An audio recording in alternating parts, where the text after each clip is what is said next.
I am very privileged today to welcome Michael Martin to my channel. And I first became aware of Michael's work through Nate, who's been on the channel a number of times. And I wonder, Michael, I don't have a lot of background on you. Could you tell us a little bit about yourself and the books you've written and kind of your background? Maybe you could start with what it was like growing up and how you came to have the viewpoints that you have and what got you passionate about writing books, and kind of tell us your story. Okay.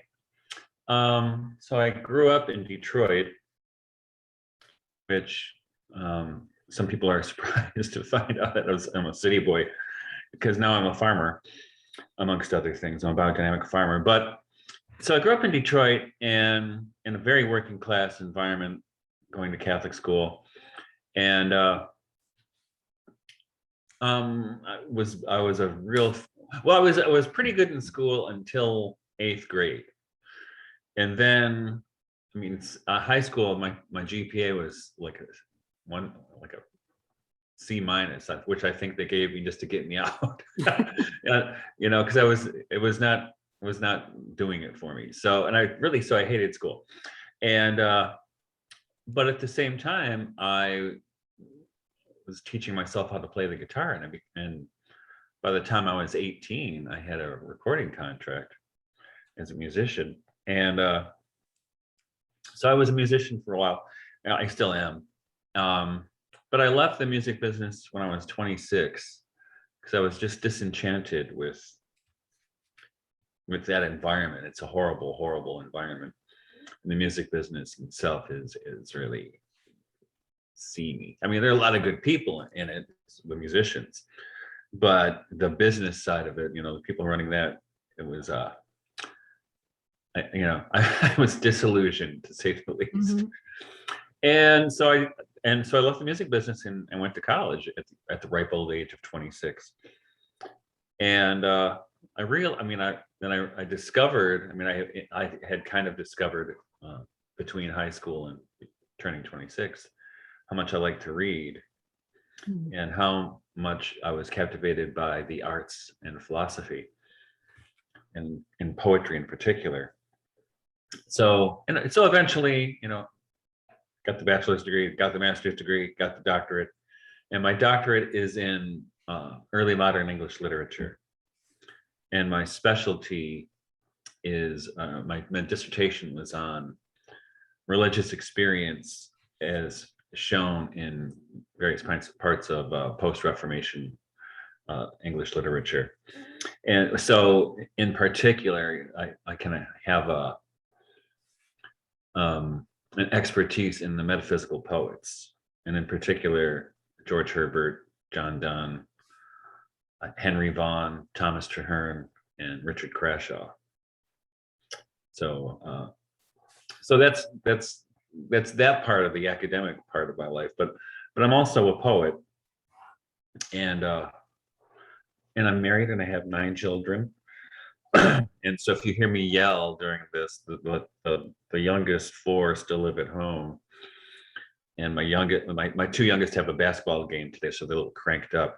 So so baby came in the house yelling pretty soon. So that's part of it. But what happened, I was always interested in religious questions. I wanted to be a priest when I was a kid. Always really interested in religious questions and the experience of God. And I through writing my dissertation, I revisited some of the things I had touched on as an undergrad, including the philosophy of Simone Weil and Nikolai Berdyaev. There he goes. So I was doing all this research, and I wrote my dissertation rather rapidly. And I was interested in two of the figures in my dissertation, which was later published as Literature and the Encounter with God in Post-Reformation England. 2 of the figures were Jane Ledd, who was the leader of the Philadelphian Society, which was a kind of Anglican, though ecumenical religious group in England, and she was a mystic, and she had experiences of the divine Sophia. And so a lot of the Philadelphians, she and John Portage, Thomas Brownlee, they had been inspired by the writings of the German mystic Jakob Böhme, and he's kind of ground zero for modern sophiology. And so they picked up all these insights about Sophia. If you know the Bible, Proverbs 8. In fact, Proverbs 9, much of Proverbs is about the figure of Sophia, as well as the books of Sirach and Wisdom. It's about Sirach or Sophia or Wisdom. So let me just clarify one thing there. So when you say that the books are about the figure of Sophia, it sounds as though you're talking about Sophia as though she is a person rather than a metaphor, which is the way, you typically read those chapters as though that feminine is being used there. Maybe metaphor is the wrong word, but you know what I mean. Yeah, literary personification, right? Yes. Yeah. Well, Jakob Böhme, the Philadelphians, and I would beg to differ with that interpretation. And actually, so I was interested in that, and the Philadelphians were doing that, which was interesting to me. And I also found elements of it in the metaphysical poet Henry Vaughan, who in his poetry, which is really strange, nature figures into his poetry more than anybody else of the period, even Shakespeare, who likes to talk about flowers. Nature becomes in Vaughan a cipher for God's splendor. That God speaks through nature in Vaughan, which you don't see that in Shakespeare at all. So I realized that these people were deeply influenced by Jakob Böhme, and I remember thinking when I was doing it, I said, somebody got to write a book about this. And my next book was that book. It was it's called The Submerged Reality: Sophiology and the Turn to a Poetic Metaphysics. And so in that book, I originally planned on just concentrating on English literature and the phenomenon of sophiology in England in the 17th century. But I decided I kind of just did that in the dissertation. So I decided I would branch out and kind of do a survey of sophiology over time, which included Böhme, but also Robert Flood, the English physician and theologian, the Philadelphians whom I mentioned, and the Romantic poets, meaning in particular Goethe and Novalis, and then looked at Russian sophiology, which started in the late 1800s with Vladimir Soloviev and carried over into Sergei Bulgakov and Pavel Florensky and Nikolai Berdyaev. And they influenced a Catholic iteration of sophiology, in particular in Thomas Merton. And I was going to ask if that seemed like a connection. Yeah. Yeah, I don't know if you read his Hagia Sophia, which is pure sophiology. And also influenced Teilhard de Chardin in his poem, The Eternal Feminine. I don't know, is it a poem? Is it a prose poem? It's one of those gender breaking phenomena.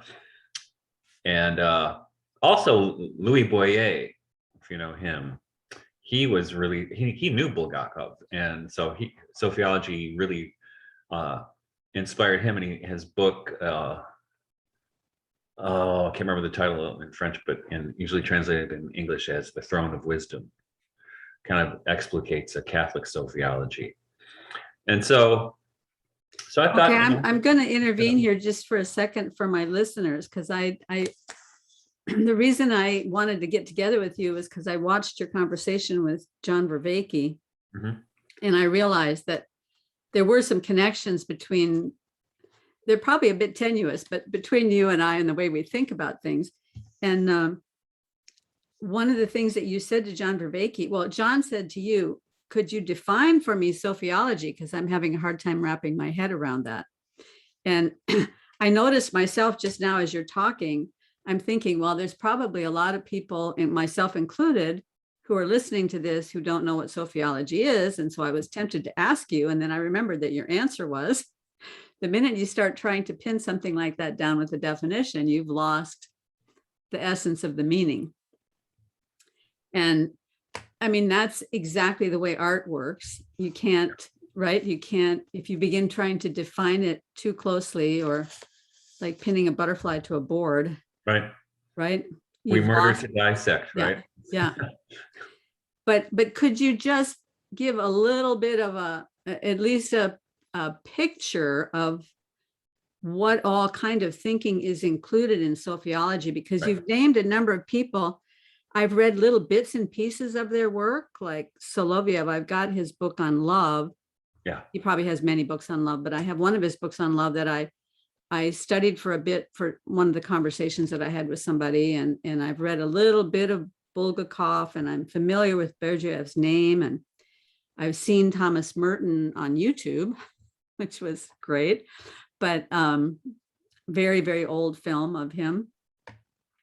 But I think that there are a lot of people who may not have any idea what sophiology is. So just a rough picture, a poem, if you will. For me, well, Goethe, he had a great saying that if a man has science and art, he has religion. And if he doesn't have science or art, give him religion. You know, and it's kind of, it's where sophiology for me is where science, the arts, and religion meet. And and the simplest way to describe it is that moment in which the glory of God shines through the universe. And for me, you know, my initial experiences of that were through nature, even as a kid, but through poetry and music, right? Where something is communicated that's beyond the medium of communication. You know what I mean? Simone Weil, a famous example, and that's how I bumped back into her when I read her as an undergrad. I was like, wow, this lady's too intense for me. I can't measure up to her moral integrity. I'm never going to measure up. Maybe I'll give it a break. But then she came back in graduate school, and when I was researching George Herbert and the metaphysical poets and the religious experience that can happen through reading poetry, for instance. And what happened with Simone Weil is she was in the south of France during the war, and she met a priest who gave her a copy of the poetry of the metaphysical poets, an anthology. And she really was taken with a poem by George Herbert called Love 3. And she translated it into French and memorized it. And she said that when she would feel a migraine coming on, which happened very often, she would recite this poem to herself, you know, as a way to calm her. But also she wrote in a letter to another priest that eventually this poem took on the virtue of a prayer. And then finally, she said in this letter that through this recitation of this poem, that she said, Christ himself came down and took possession of me. And Simone Weil came from an atheist Jewish background. I mean, they're very secular. And her, you know, and she was incredibly scrupulous about her self-awareness and about the morality involved in the things that we do. So for her to admit to a religious experience was a huge thing for her, because she didn't really know anything about mysticism. She had never read about it. She wasn't interested in it. Yet this thing happens to her. And I think what happened to her happens to a lot of people. Happens. That's what hooked me on art and music as a kid. So it sustains that love today. So, and you can think about Novalis and Bulgakov and Rudolf Steiner and Goethe. So they were all taken with, we actually have it hanging in my kitchen, the Sistine Madonna, which was on display, and I think it still is in Dresden. And all four of them had basically religious experiences through just being in the presence of this painting. And Bulgakov, for instance, when he did it, he was an atheist still. Yet he would go while he was visiting Dresden for whatever reason, he would go to that gallery every day. And he writes that he would sit before this picture of the Virgin Mother, and he would weep. And he couldn't figure out why he was weeping, why he was drawn to this painting, but yet he went back. And so that's the kind of experience that we all have, I think, eventually. But I think either we blow it off or we ignore it, and we don't really take it for the importance that it should hold. And I think this, and I was talking to John the other day, that this is where phenomenology comes in handy, because I was a Waldorf teacher, so it's kind of I was immersed in the idea of phenomenology. Unfortunately, I don't think anybody was actually doing it. But then when I studied the works of Husserl and Heidegger, then I got what phenomenology is, which this idea of, and I think this happened to Bulgakov, where he was examining this painting without the critical apparatus of Marxist materialism, or he had already abandoned his faith, so he wasn't doing it through the lens of religion either.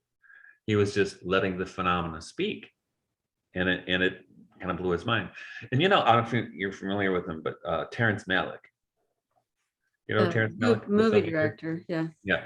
Well, he wrote he translated one of Heidegger's books. He was actually working on a PhD in philosophy, and bailed when I think he argued with his advisor about something.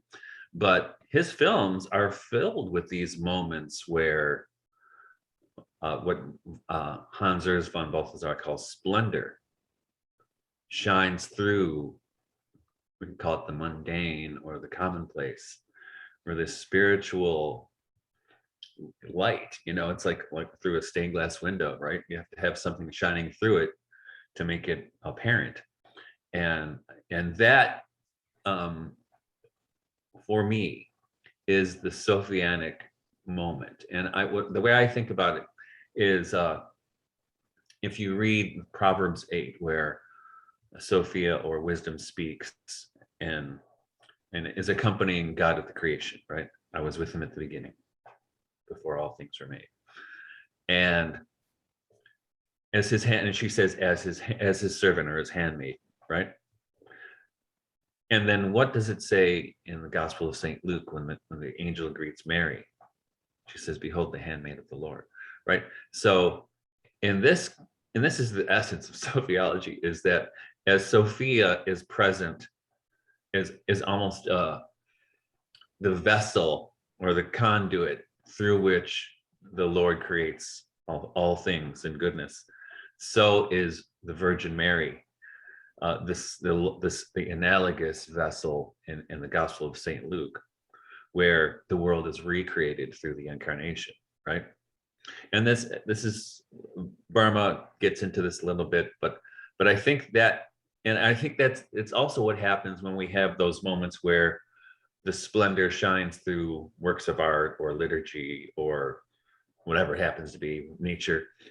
I think that's the Sophianic gesture. And I think what we can think about that, and I wrote it in my new book, Sophia in Exile, which I kind of ignored or didn't dwell too much on the Gnostic myth of Sophia in my earlier books, but I decided I should take a look at this one a little bit more seriously this time. So the idea is Sophia is in exile, is hidden, is enmeshed in matter in the Gnostic myth, and inaccessible.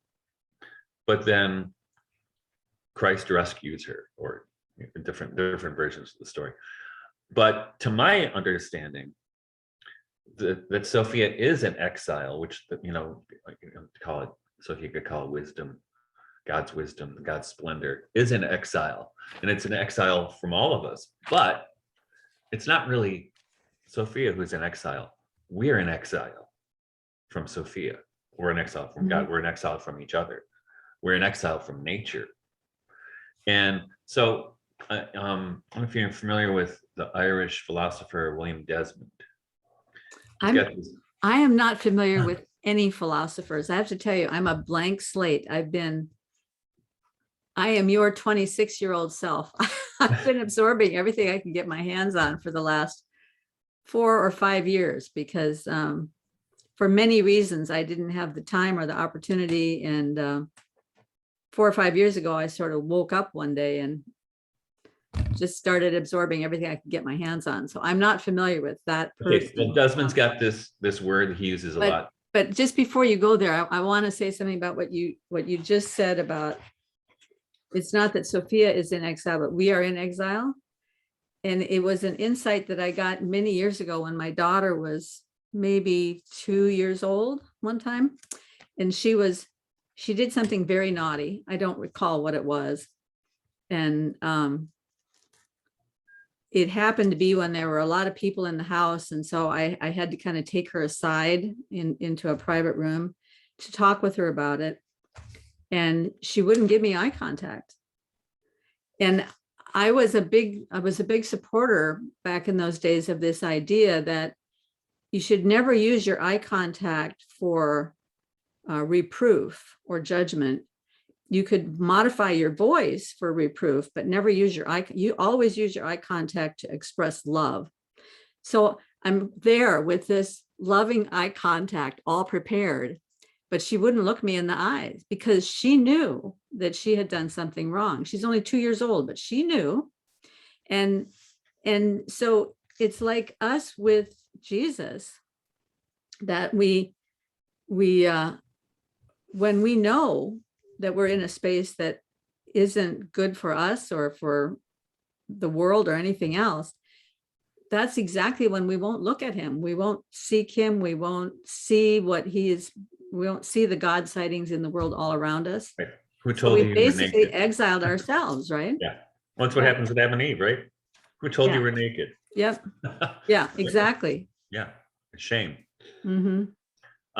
But the metaxu, the term that Desmond uses, and he gets sophiological in points, but I would not call him an explicit sophiologist, is the metaxu, which is Greek for the between, right? So Mary is the between. She's the between divinity and the incarnation of Christ, right? The pure spirit incarnation of Christ. She in creation in Proverbs, there's the idea that wisdom is participating in that creation too, right? So she's the between. For me, I mean, it also it's not I don't know what you call it, a spirit, an energy that would ever impose itself on us, on our perceiving. I think there's an incredible humility that accompanies that it wakes, it's patience and waiting for us to take notice. Mm-hmm. And also another place in the Bible, which is I had never thought about this until I bumped into it in, what's his name? I think his name's Alexander Musburgi, who was a Belgian, I think he was a Benedictine and then he converted to Orthodoxy. But he wrote this book called From Dyad to Triad, which is almost impossible to get. And in there, he mentions the creation story in Genesis, where God says, "Let us make man in our image." And Father Alexander said, God was speaking to Sophia there. So let us make man in our image. And then follows right after that. So created he man, male and female created he them, right? Mm-hmm. So that I always thought was it. And I think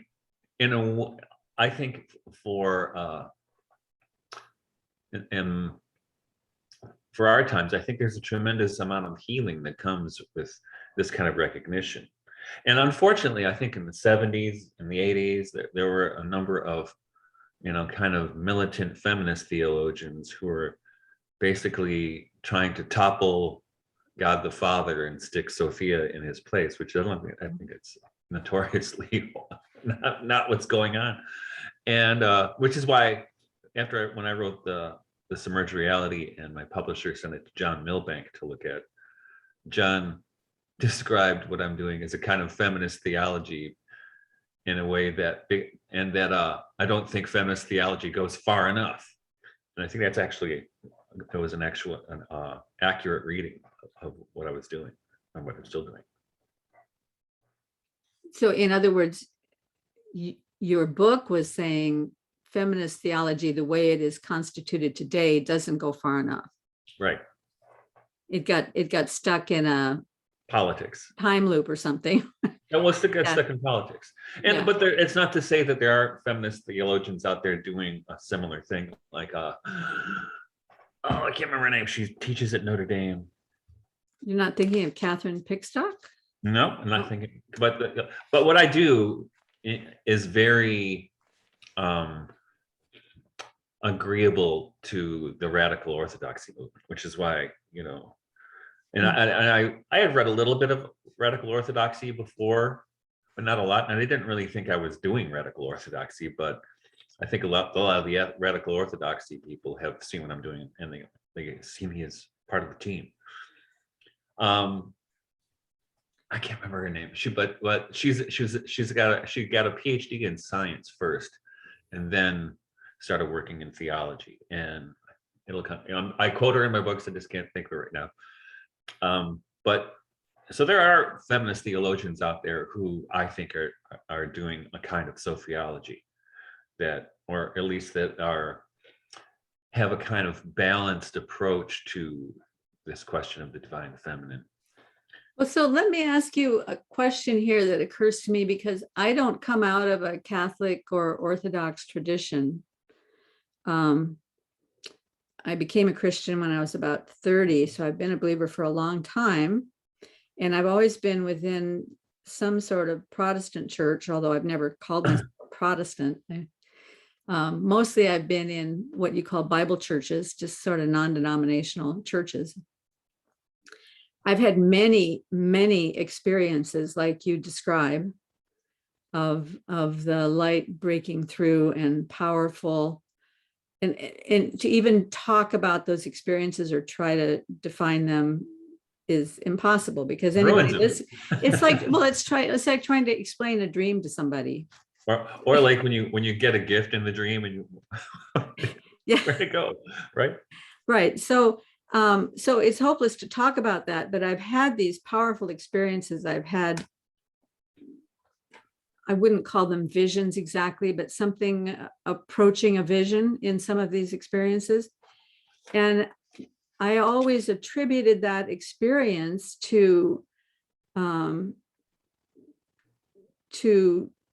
Jesus reaching out. I mean, I guess it never occurred to me that Mary was involved in that at all, right? So you didn't have a vocabulary for that, right?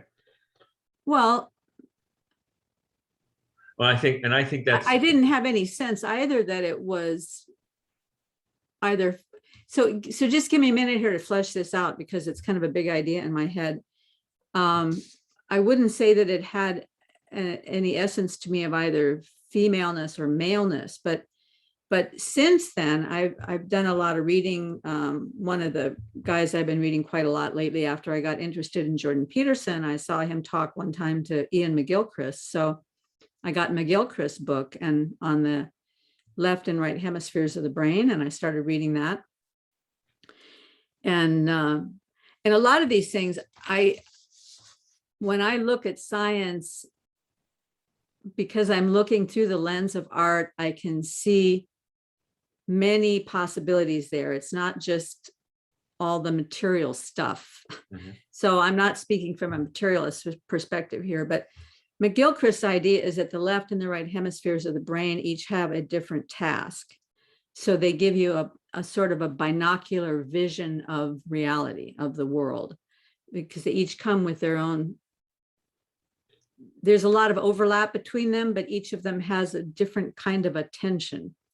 And so the left hemisphere has this very grasping, very focused attention on what needs to be taken care of right this minute in order to get the food, get the prey, whatever has to be done. And the right hemisphere has this very open attention, open to danger, but also open to possibility, open to beauty. But the key is that the left hemisphere doesn't have any openness to the outside. Only the right hemisphere is open to the outside. And the right hemisphere brings in from the outside what attracts the right hemisphere and then gives it to the left hemisphere. And the left hemisphere builds things out of it, categorizes, makes constructions out of it. Well, so the right hemisphere attention gives rationality what it has to work with, and that's all it has to work with. So the way that I've read this book, and McGilchrist would disagree entirely, because he said you can't categorize left and right hemispheres as male and female.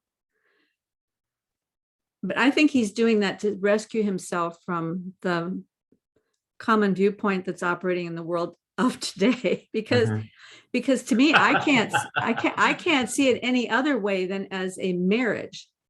There's a marriage between the left and the right hemispheres, and it functions like a marriage.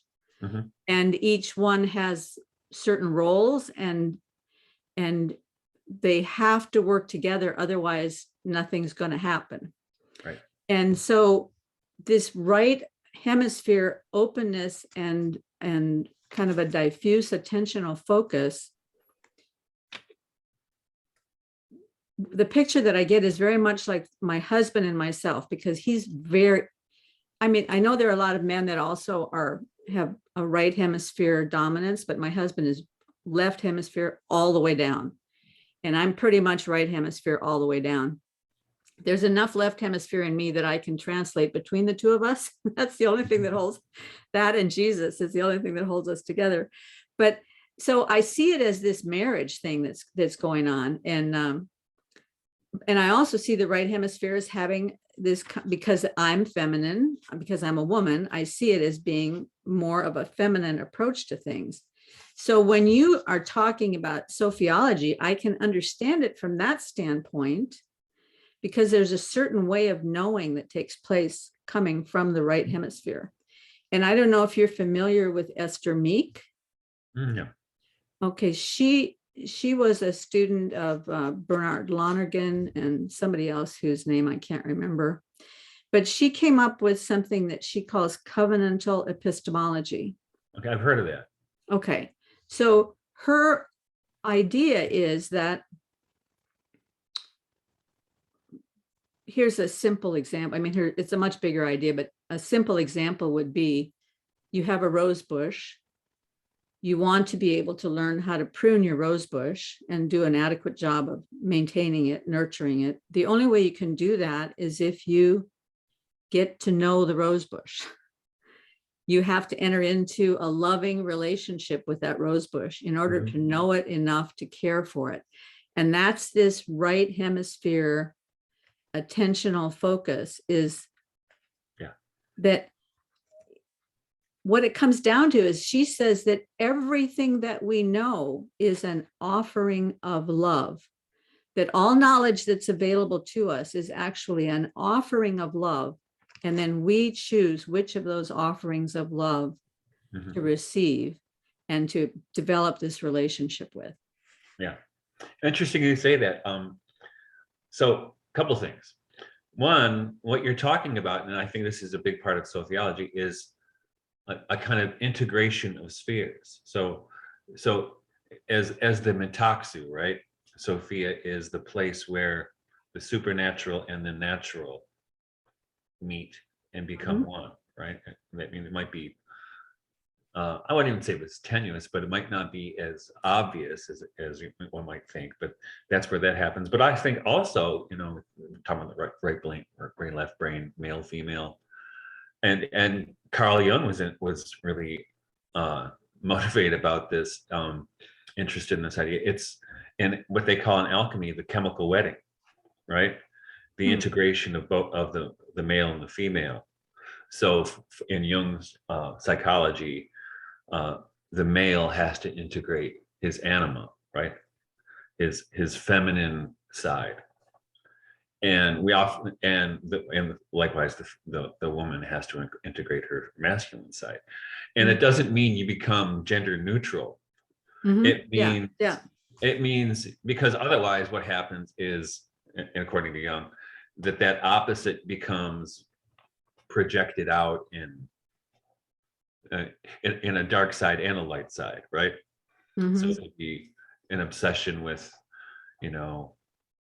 the divine feminine, and could be, on the other side, it could be interest in pornography or something, right? That you're not psychologically integrated yet. You're not healed.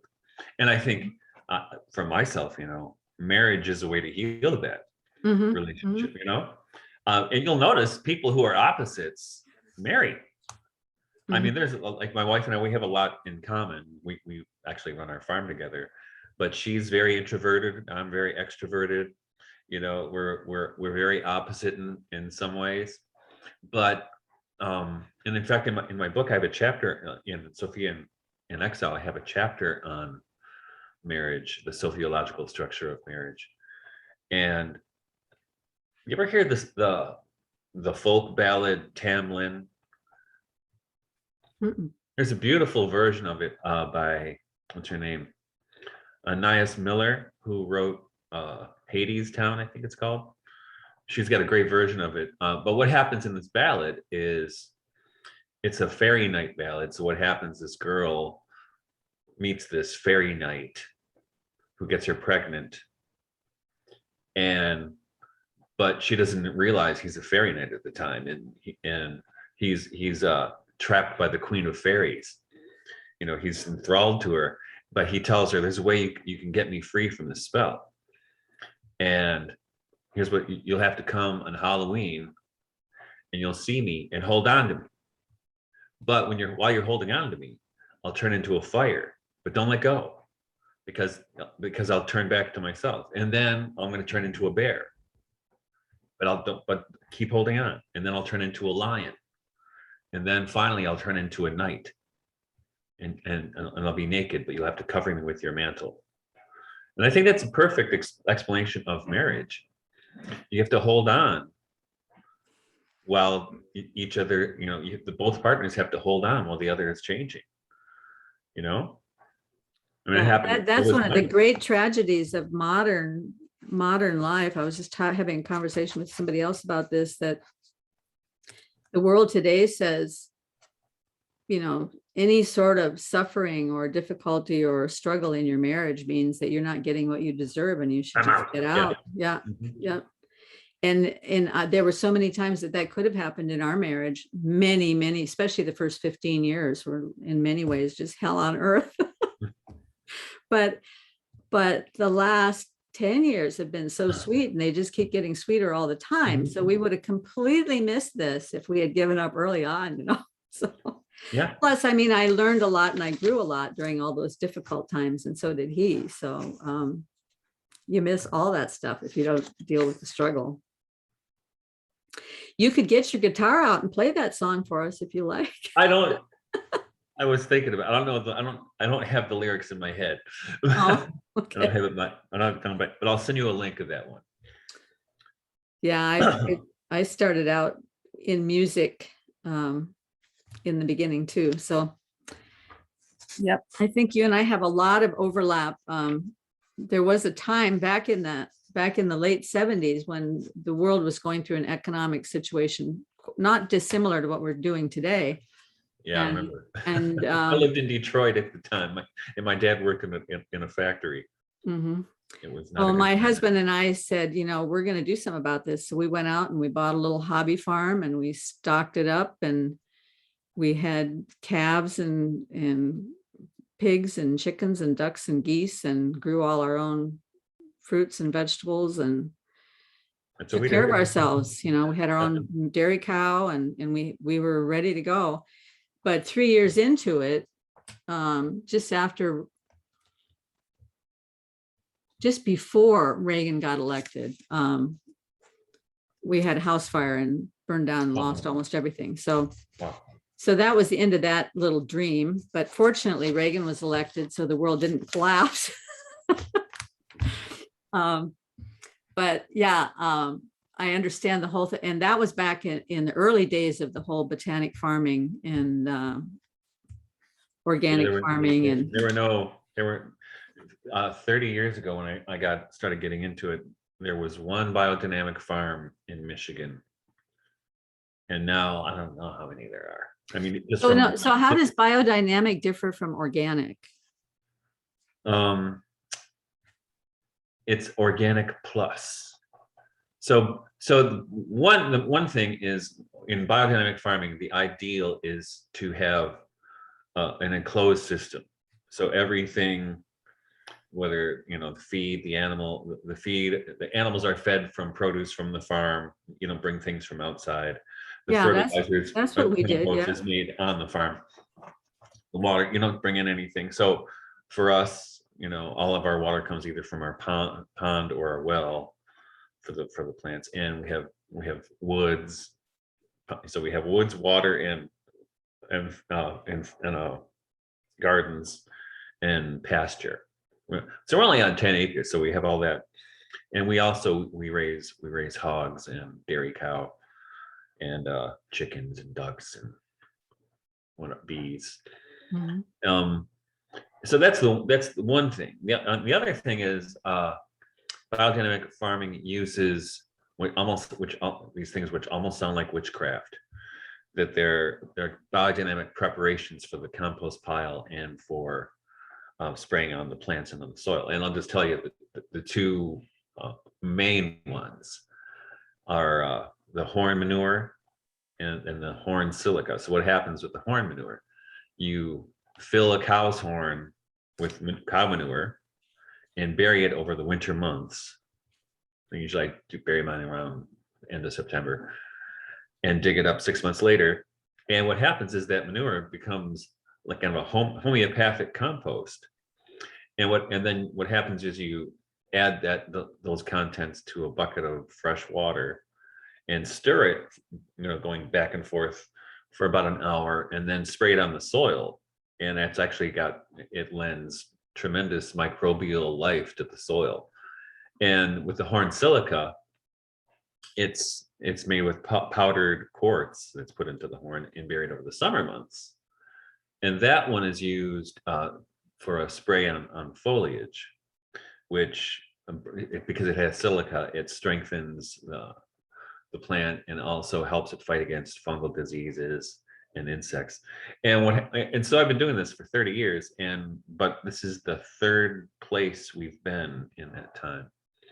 And you'll notice when you do this that you do these things, and after a few years, it's all of a sudden all the vitality of the soil and the animal life and insect life becomes remarkable. And by the 7th year, usually you see things you've never seen before, because you've kind of restored a kind of ecological equilibrium and health to the system. So we don't use any pesticides, and or we never use fungicides. So we never use any of that stuff. But what you notice over time is that you don't.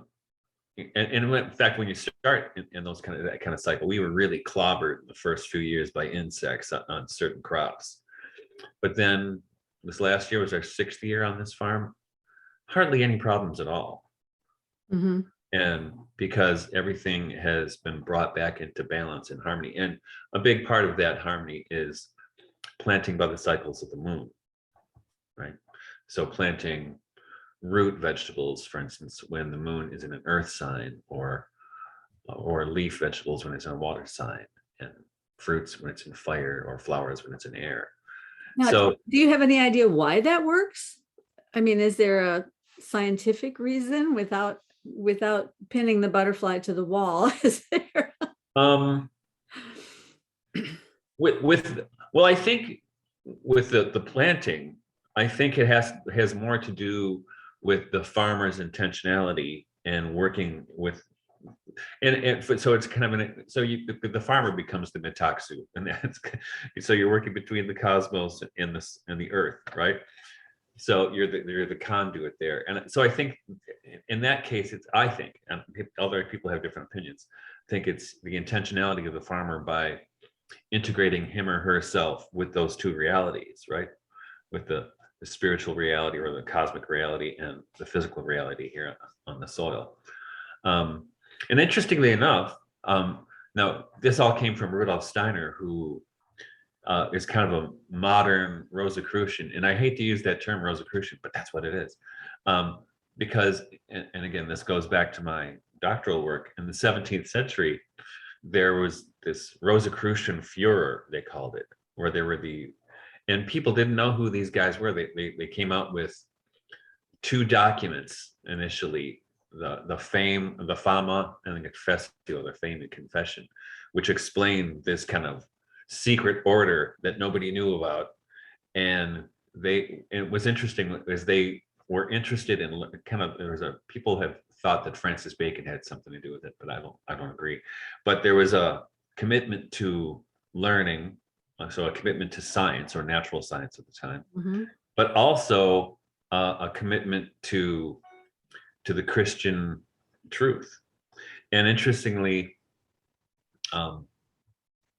Henry Vaughan, who I mentioned earlier, the metaphysical poet, and his twin brother, Thomas Vaughan, who was an alchemist and Anglican priest, they were really embodying this. And I'll never forget when I did that intense study of both of them for my dissertation, I said, wow, this is what I do. This is what I do. I'm trying to integrate the physical, the scientific, which is the farm, right, with the spiritual, and not lose sight of it. Because I didn't think I don't think I got a chance to talk about that with John the other day, but there's a sense of what I think was happening with the Rosicrucians is they were a kind of traditionalists, that they were rejecting the scientific materialism that was coming in the wake of Descartes and Francis Bacon. And they were kind of upholding a more traditional Christian view, coupled with those modern natural scientific things that were going on at the time. They didn't want to they saw what was happening. They saw that the Christian tradition was being thrown to the side, even though Descartes would never have said he was doing that, but he was doing that. So that was the unintended consequence of what he was doing. And they were trying to maintain that picture. Let me read you just one stanza from his poem. This is Henry Vaughan's poem, Cock Crowing. Well, one clarification first. So the Rosicrucians are considered a sect and not a cult? They're not no, because now that's the thing. That's why I hate to use the term, because in the 17th century, it was almost like this was a made up group, almost like Harry Potter. I wouldn't go that far, but people thought Descartes among them thought they were real guys, and Descartes wrote letters trying to to the newspaper, hey, I want to join, and nobody ever got the answer. So it was kind of an interesting. What they found out later is this was probably the project of some Lutheran pastors who were more irenic or interested in ecumenism to a degree. And they were trying to create a more Christian society, not only in the face of the scientific revolution, but also in the face of all the religious wars that had tormented the continent for 100 years by that point. And so when you see Rosicrucian, you hear about Rosicrucians now, they're like quasi Masonic guys in robes and aprons and stuff, which has nothing to do with what those original things were. And I should say that so these were attributed to this Lutheran pastor whose name was Johann Valentin von Andre. And later, so those two documents came out in 1614 and 15. in 1617, another document came out. It's called The Chemical Wedding of Christian Rosenkreutz, which actually I put out an edition of that a few years ago with a couple essays, which is a kind of a fantasy fiction from the 17th century discussing the founding of this order. And it's really kind of funny too. It's really an entertaining piece of literature. But that was attributed to, and I'm pretty sure it was written by Johann Valentin von André, because he was a kind of Christian, I wouldn't call him a universalist, but he was interested in a rebirth of Christendom in this new register after the Reformation and after the wars of the Reformation and after the scientific revolution. But the reason I asked, this is how dumb I am. I never took the time to look it up, but not 15 miles from me, there's a thing called the Rosicrucian Egyptian Museum in San Jose. Oh, yeah. And I never went because it looked like, I mean, the symbols and everything on the front of it, it makes it look like it's something a little bit diabolic or something. Well, they kind of appropriated all this Masonic and esoteric stuff, you know what I mean?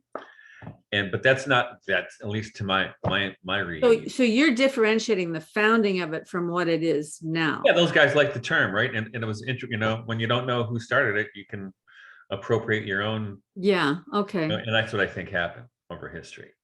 Yeah. But if you read those, like the YMCA started out as a Christian organization, and now nothing like that now. But in fact, when those first two documents came out in the early 1600s, people, they were somebody had thought they were just writings of the German Calvinists. Mm-hmm. So if you were to read them, there's nothing esoteric or anything in there. It's pretty practical, where they're dedicated to scripture and to investigating the world and to education. It doesn't sound too spooky to me. Yeah. And it's interesting, and now that I always think, what would have happened if at the scientific revolution, that if there were some, Paracelsus was one you probably heard of, Robert Flood, whom I mentioned earlier, and Thomas Vaughan. There were others who were trying to preserve that in the Christian tradition and its relationship to the sciences, and not create, the two different schools, right? The scientific and the humanities, or religion, or whatever, right? And I always think, what would have happened if all the money and support went into preserving a kind of science that held to that integral vision? Where would the science be right now? Would it be as exploitive as it is? Mm-hmm. Because there's certainly, and that's what I talked about with John the other day, is how exploitive at least some areas of science can be now. You don't see it. It's not in butterfly biology by any means, but it's certainly all over the place in medicine, right? Mm-hmm. In pharmaceutical development, it's just when there's a lot of money in it, it's asking for exploitation of somebody or other, right? Well, I also think that if you're looking at the potentials in science through a lens of faith, you see all sorts of structures, all sorts of principles that are lying underneath it, Mm-hmm. that a lot of scientists don't even see the opportunities that are sitting there, because they don't want to be identified as someone who might be thinking in that way, first of all, so they won't even explore those things. Well, in the same way that a lot of Christians won't explore things in science because of a fear that something might show up there that doesn't align with their worldview, right? Mm-hmm. Yeah. But one of the aspects of the project I've been working on for the last couple of years is that when I first started listening to Jordan Peterson, I could see all these connections with what he was saying and things that the Lord had taught me through the years that I've walked with him.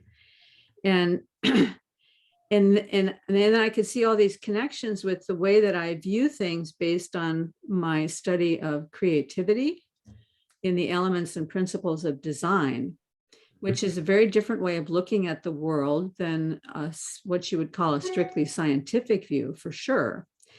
But when I was trying to read Jordan Peterson's book, Maps of Meaning, I couldn't understand most of what he was saying because he's talking about a lot of things I've never studied before or read. But all of a sudden, when those elements and principles of design brought back to my memory, I could see that they kind of act as a translator key for the whole book. And all of a sudden I could completely understand what he was talking. Very complex ideas became immediately simplified for me, and I could see right where they fit, sort of.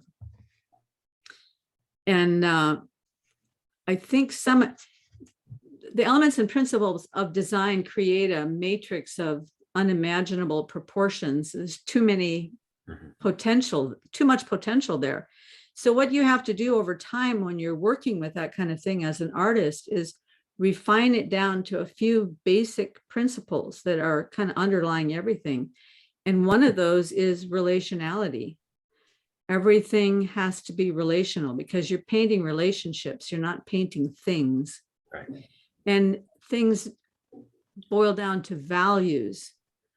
You have to, and boil down to proportions. Proportions are very, very important. And dominance is a very important thing. I'm pretty sure you find this in music as well. You don't want things that are half-half. You want things that have some sort of a dominance and a subordinate, right? Mm-hmm. And so those kinds of things, when I started listening to science videos and a scientist would say something and I would think, well, yes, what they're saying is true, but what they've missed this other thing over here. They haven't recognized something. Here's an example. There was a woman I was listening to a while back who was a particle physicist, and she was talking about some experiments she was doing with particles. She had these synthetic particles that were very, very, very small, and different kinds of synthetic particles. And then they would put them in a space, and then they would remove space from the particles. And at a certain point of this removing space, the particles would automatically organize into a crystal structure. Hmm. And in her talk, she said, and this was only based on entropy. Entropy alone did this. Hmm. And I'm like, no. You did that because you changed the boundary that was surrounding those pieces. You were constricting the boundary. And when you constrict a boundary, creative things happen.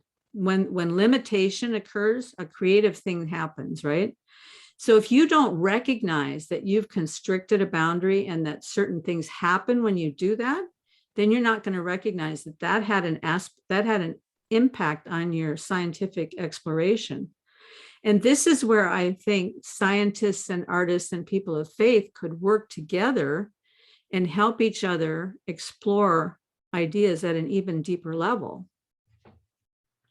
Yeah, I think there are some out there doing that. Actually, there's in my, what is it? I think it's my book Transfiguration. There was a chapter on science, possibility of a Catholic science, and Goethe was doing this, and that's what the yeah, I love reading Goethe. My conversation with John the other day, but also I didn't mention, I should have more recently. If you're familiar with David Bohm, Bohm. Mm-hmm. Yes, His idea of implicate order. Watched just about everything I could find of his. Yeah, well, and he was wonderful. I read one of his books 20 some years ago, and it kind of changed the way I thought about it. And I think what he's doing is very sophiological in that reciprocity he talks about, where with implicate order, where that which we behold is implicit in us, and we are implicit in the thing we're observing, right? Which an intuition he came from the Heisenberg principle, right? That there is no such thing as an impartial observer. By observing, you change the phenomenon, right? But there's also another. See, this is another reason I wanted to talk to you, because that's, even before I ever heard of David Bohm, I looked at that from another perspective, and that is the way that everything in all the different domains of knowledge are connected.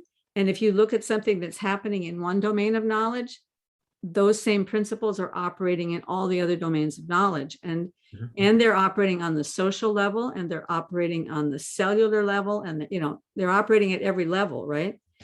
And okay, I forgot where I was going with this. Structure. I got so excited. Yes, the structured and the unstructured. And the thing about, so the elements and principles of design, one of the ways that they work is that the elements are the things that are in the painting, in the work of art. And I think they show up in music as well as writing too, but there's line, size, shape, texture, color, value, and direction. Yeah. And but then within each of those elements, you have all this flexibility along a wide panorama of possibilities. And so you can frame this a lot of different ways, but the one I learned was the 8 principles were unity, harmony, contrast, dominance, repetition, gradation, variation, and balance. So each of those is also a binary of almost infinite proportion. And these things link up at varied proportions all along the way as you're working with a piece. So you might have a particular value structure that you're thinking about, and there's a dominance of either light or dark, and then there's a dominance of either warm or cool, and there's a dominance of either patterned or not patterned, or textured or not or anywhere in between. But you can't really intellectualize that as you're creating, right? No, you can't at all. Because you'll never do anything. You don't intellectualize it. You can't possibly. And the way I learned it was with the teacher that I worked with. He had, each week we would just take one different thing, and we would focus on that thing that time and try to make a painting that just had that focus. Of course, everything else comes in there. You can't help it, but at least you're kind of training yourself. How does this work in this context? Yeah. But then after you internalize that, you have such freedom in painting, and your paintings automatically come out more harmoniously, more coherent, more impact.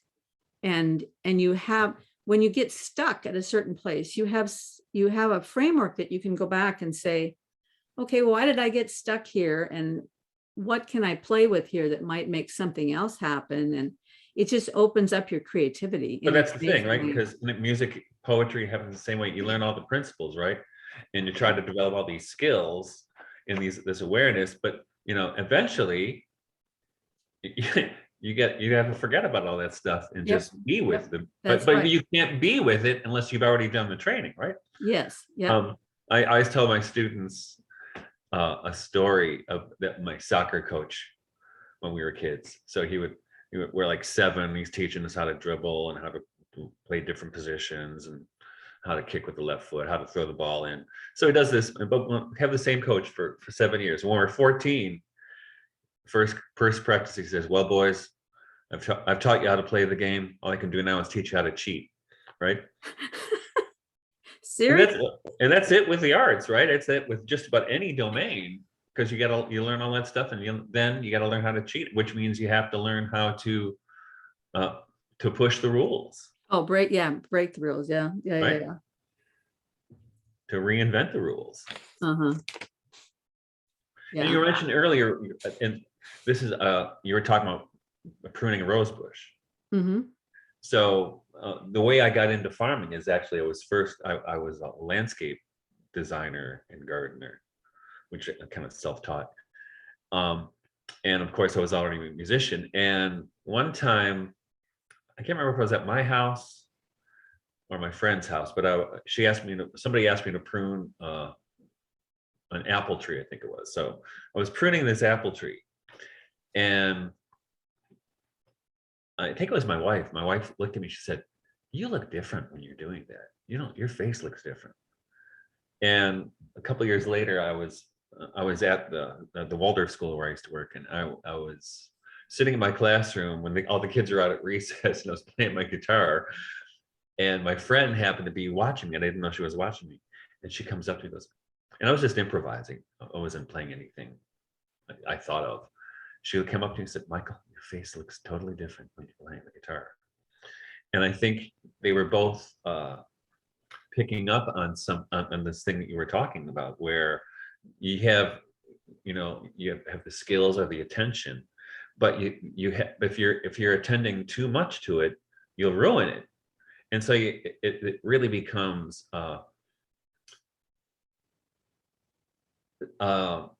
it becomes out of being. You're being present to, whether it's the music or the guitar or the tree. You're present there. It's all working together, and you can't think it through. You can't plan it out. You're just present. And this happens with jazz musicians, for instance, right?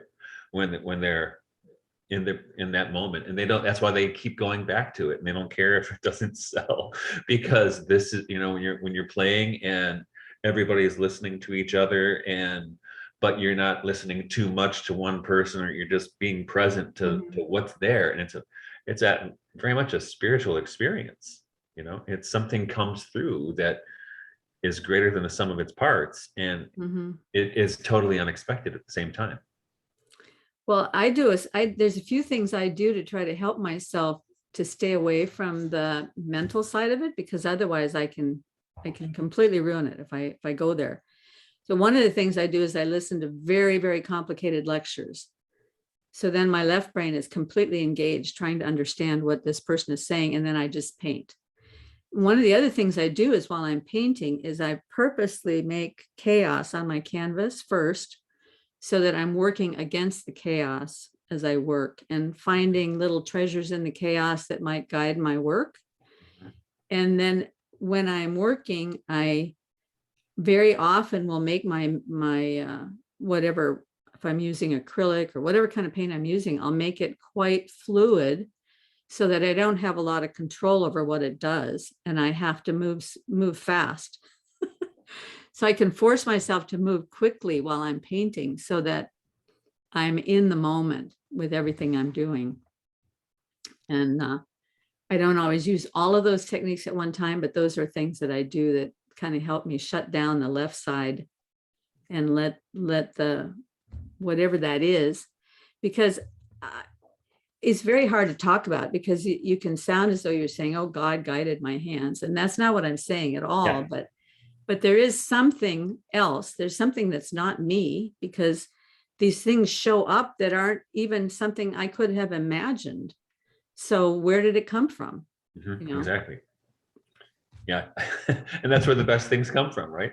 I don't know how it got there. It just got there. And then you become, your openness to it, right? You become almost like a vessel or a conduit.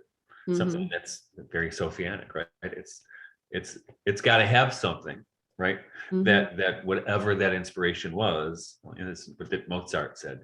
So we asked him how he composed. He goes, I just write them down and they come out sounding Mozartian.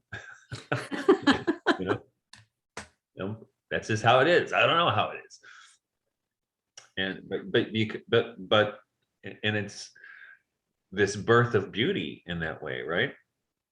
That you can't, even with writing songs or poetry. Well, when I teach poetry workshops, I just tell people, a lot of what happens is I'll think of this really cool line, and I'll write down the line, and I'll write a poem from that. And then I go back to it later, and I go, wow, that first line stinks.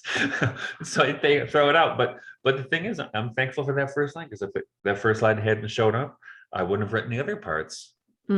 Which really was a kind of a trigger to get me to where I needed to go, right? In the process, right? It's really the process. Do you find that in painting, that if you don't paint for a while and then you try to go paint again, it's really a chore to get into that space to be able to do it, and then all of a sudden, painting every day? Yeah, well, all the fear and anxiety, and what if I can't do it anymore? What if I was really a fraud? What if I'm not really a painter at all? So I can procrastinate for a long time before I go back to it. And always find reasons for not going back to it. But before we go there, I wanted to ask you, you brought up the birth of beauty. And that made me think about when you were talking earlier about beauty and love. And, we think of the transcendental as being truth, goodness, and beauty. But one of the lectures I've listened to quite a bit, because Michael, who's been on my channel, wanted to talk about DC Schindler's lecture on beauty. I don't know if you know who DC I didn't Schindler catch is. that lecture, but I know. You know who he is. Yeah. So he did a lecture on beauty where he was talking about how he thought that beauty is really a better way. Well, I don't want to put words in his mouth, but the impression that I got was that he sees beauty and love like this, so that the transcendentals are really truth, goodness, and beauty, love. And it occurred to me when you were talking about the sophianic thing, maybe that beauty love thing is the sophianic aspect of, or is that? Yeah, I mean, love is definitely part of it. I mean, what does the French poet Guillaume Apollinaire, he says, love that fills all spaces between the stars and planets, right? Which is one of my favorite lines of poetry. So it's, yeah, you can't. I mean, you can't. Deus caritas est, right? God is love. So it's unavoidable. And I think truth and beauty too are also forms of love. Or the goodness and truth. So and goodness and beauty is a form of, so maybe all the that's the transcendentals thing, are permeable, right? And that goes back to Plato, right? Yeah. Symposium, Eros. And it's not, and it's kind of unfortunate, I think, that the Christian tradition kind of downplayed Eros at the expense of agape, which I'm totally cool with agape, but we've ignored in the Christian tradition the erotic pull toward beauty and toward nature. In fact, and during the Reformation, beauty became very suspicious thing, right? And the criticisms of the early Protestants of the Catholic Mass, for instance, it's just theater, it's a show, it's beautiful, but doesn't mean anything, right?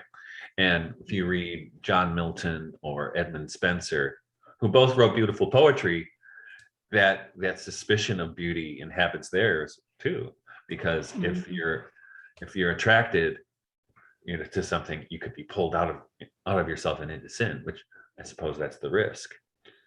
But, well, it is a risk, because I remember maybe 10 years ago, one of the museums in our area did a show called The Cult of Beauty. And it was about that era in art. I'm guessing my history is pretty bad, but 150 years ago, maybe. The Pre-Raphaelites and some of the people around the Pre-Raphaelites. And they had brought in all this work, and I love art. So I love the Pre-Raphaelites. So I went and seeing these in person for the first time in my life. And some of them are massive, and they're so permeated with beauty. It's just coming right off the canvas and into you. And I found myself being so attracted into it that I was starting to lose myself, and also feel as though this sounds strange, but it felt uncomfortably erotic, but not in the erotic way that sometimes worship, really powerful worship, can have this impact where you feel like you're being invaded by Christ and completely subsumed in a way that's not dissimilar from physical union in a male-female relationship, right. but in another way it is dissimilar. Yeah, it's completely unique, right? But this erotic feeling that was coming off of this art felt like it was pulling me away from that. And so it made me feel a little uncomfortable. And then I kind of understood why. So they called it the cult of beauty because apparently historically there was some pushback against that kind of art because it had that impact on people. It's a very Protestant sensibility. It really is. Well, I had a similar experience in, must have been 1980. Maybe it was 1980. I was 18. And the Detroit Institute of Arts had a show on symbolist art, and didn't know anything about art, but it used to be free to go to the museum and was a cheap date, right? So my girlfriend and I went to the museum, and the symbolist art is like. But that's different. That's different. I love no, symbolist art. there were pre-Raphaelites in there as well. Yeah. So was Odilon Radon one of those guys that you saw? Was. Oh, I just love his art. Wow. And it opened up the universe for me. Didn't it? I'll never forget that. But you didn't get that negative feeling off of it, did you? No. But I grew up, well, I didn't get any Catholic guilt out of that. But because but that's what I'm trying to differentiate. I'm trying to say that there is a risk. So there's always a risk. There's always a risk. Yeah, it wasn't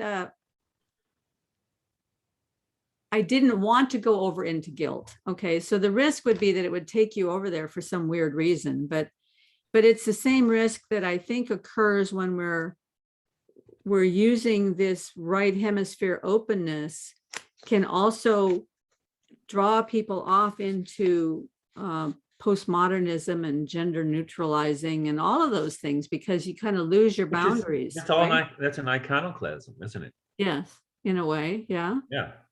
That's all iconoclasm, which is very puritanical kind of approach to things. And it's interesting. There are moments in Edmund Spencer's. So when you say iconoclasm, are you speaking strictly of breaking down the boundaries, or no, breaking down the images? Like in the iconoclasts in Constantinople. But I mean, how did you relate that to postmodernism? I'll tell you, because talk about the first rush of iconoclasm in the Christian church was in the Eastern Church, right? When some theologians and bishops were condemning the uses of images in churches, like images of Christ or the Virgin or saints or whatever. So they want to get rid of all those images, that kind of iconoclasm. And then the second iconoclasm was the destruction of the images with the Protestant Reformation, right? So moving from these kind of Baroque, beautiful Savonarola and all those guys. Savonarola, even after him, especially after him, after the Reformation, where so many Protestant churches were stripped down to just a wooden cross, benches, and austerity, right?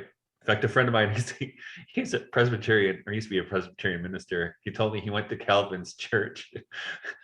So it was like, he was austere. It was austere, just like you would think. But then I think postmodernism and a lot of the rejection of the Western canon or the literature of canon, those are all kinds of iconoclasms, which are placing disfigurement in place of beauty, right? I think it's all over the place right now. So you mean when you wash away the gender lines, that you're disfiguring the image? Yes. It's a sacred image, right? Mm-hmm. Let us make man in our image. Mm-hmm.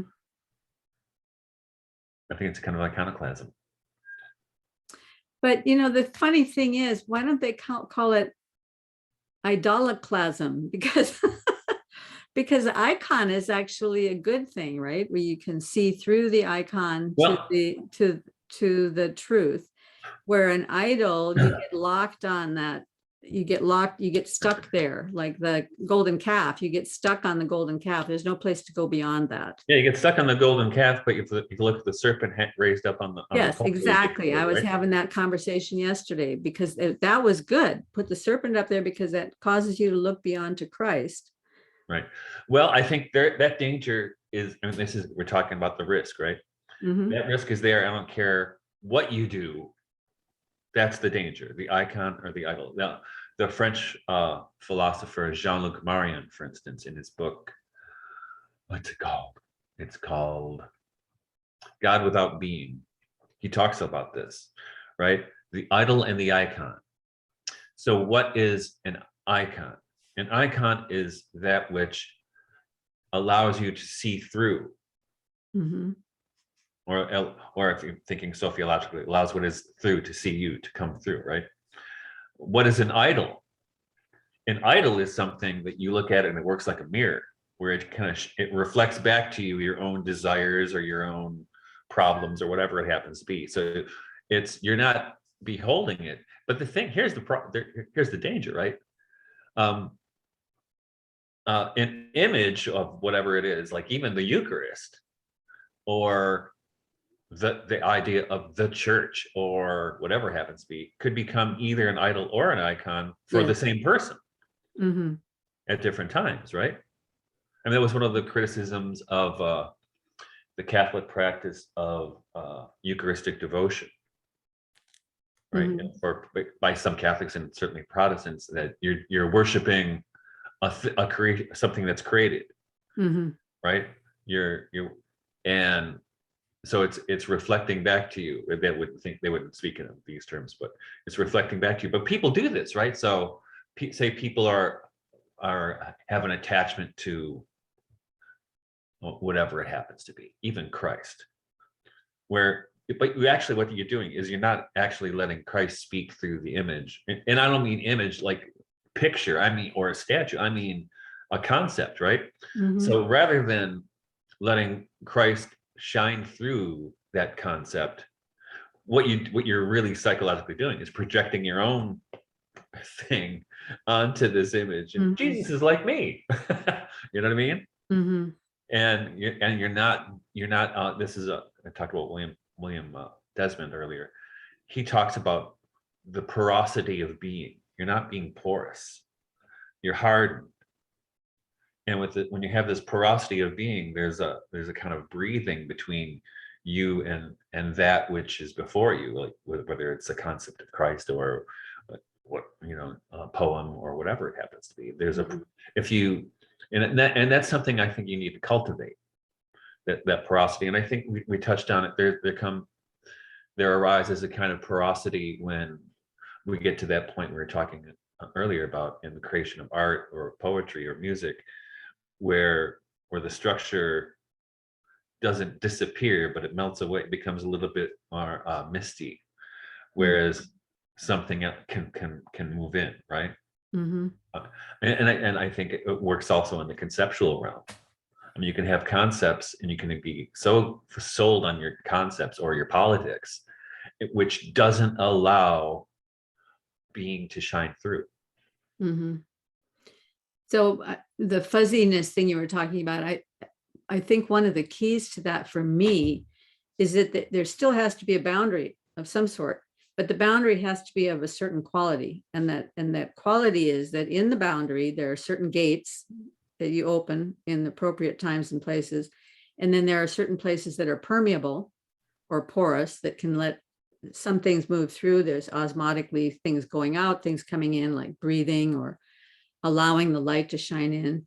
But there still has to be a boundary, because if you get rid of all the boundaries, you end up in this world that they're trying to push us into right now, where there's no boundaries to anything.